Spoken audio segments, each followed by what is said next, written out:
Hi everyone, so for today we're going to learn how to beat Castle 2100 in Towerlands. This is currently the hardest castle in patch 1.7, mainly because these mobs have very high HP, and it's very hard to damage this castle if you don't have the right lineup. For now we're going to let this recording play through, but later at the middle of this video I'm going to show everyone what library points were allocated, what artifacts were used, what levels my units and modules are. And I'll also give some tips on how to beat this castle.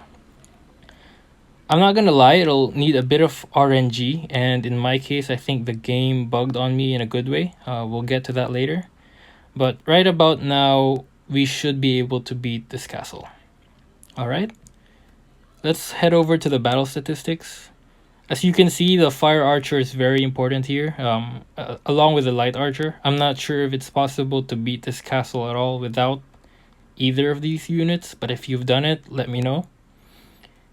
And we'll head over to the library point allocation. Feel free to pause the video, but I think these points are the best way to use your experience points. The rest don't have much impact. In terms of artifacts, you want to maximize your chance of a critical hit, your critical hit damage, and for the rest, you can focus on mage damage and mage firing speed. That's because the fire archer would actually get those bonuses. And for hitting these castles, you mainly rely on the fire archer. In terms of unit levels, everything is maxed except for my prophet and defender because they don't really deal much damage, and it's not really practical to max them after maybe level 100. And then in terms of modules, my crossbow is 300, my magic shield is 150, my archer module is 400, and my armor plates, it's not in the recording, but they are level 475. Now let's go back to the playthrough, and I'll show you all some key points when you should already restart the fight, because it's probably not likely that you will beat the castle. So the very first one is, as you can see, the first wave that spawns are these ghosts. And then the second wave that spawns are these, I don't know what monsters these are. And then finally the skeletons.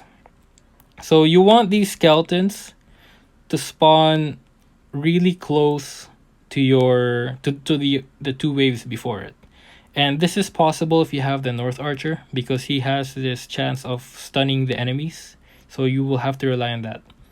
And if you don't get this on the start of the fight, you might want to restart. That's because if you can clear this early, which happens here, you're able to do a lot of harass damage to this castle.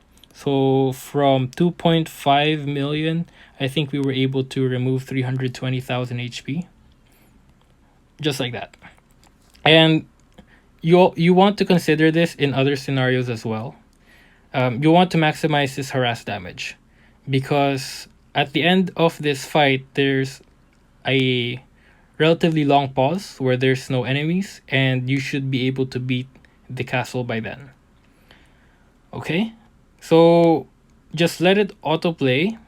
And another tip I can say is for the fire archer's active ability, where he goes on steroids and starts hitting really fast, you also want to time the usage of that. So as you can see here in this playthrough, we haven't used it yet because we know that the fire archer is strong when he's gonna target one enemy only, and in this case it would be the castle. So I activate this right before clearing this wave, so when we have free shots on the castle, we maximize the fire archer's damage. So you want to keep that in your mind when triggering his active. And another thing that happened in my game is I think I got really lucky and the game bugged on me in a good way. As you can see on the right side, there's like this blob that popped in and out for a while. Hope you can see that. But I think a wave was supposed to spawn there but didn't. So that allowed me to take off 1 million HP from the tower in a short amount of time. Like that.